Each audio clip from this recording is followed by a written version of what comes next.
What's up guys, it's Roman here from Unbox Official, and today we're talking about the Sony Xperia Z4, so let's get into it.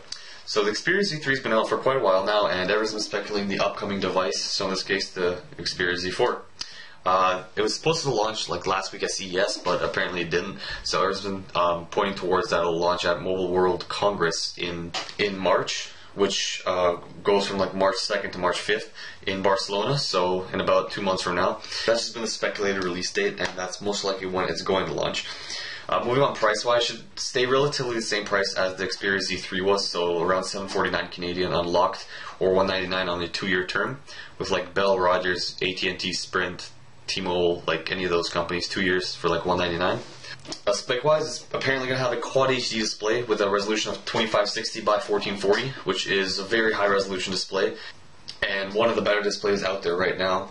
It's going to be around 5.2, 5.5 inches, most likely 5.2, that's what all the rumors have been pointing towards and the leaks. So a little bit bigger than the Nexus 5.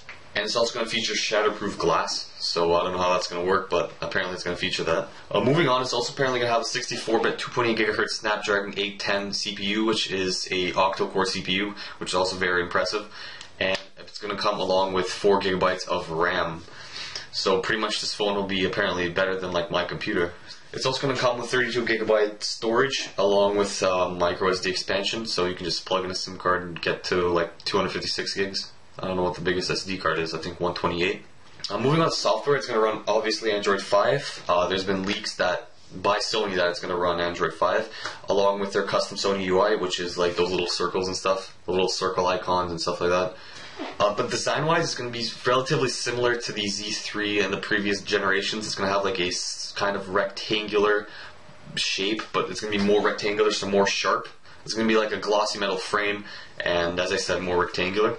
Moving on to camera, it's been rumored it's going to have a 20.7 megapixel camera, so 21 megapixel camera on the rear with 4K recording capabilities, which is like amazing. It's 20 megapixel camera on a phone. Well, Sony's always been known for their good cameras, so I mean, and it's also going to have dual LED flash. And apparently it's also going to have improvements to its speakers right now, so it's going to sound better if you play like straight from your phone without headphones, stuff like that. And finally, it's going to have a 3300 or even possibly a 4500 milliamp hour battery, which is, I don't know, 4500 seems really high. I think 3300 is more like it, so most likely going to have that. And it's going to include Quick Charge 2.0, which, like all the processors have that, just charges your phone quicker. And yeah, that's pretty much it. If any more info does come out, such as, you know, there's been rumors that there's going to be like 2 different versions of the Z4, I'll be posting another video to let you guys know. And if you guys enjoyed this video, don't forget to leave a like, subscribe, and I'll see you guys later.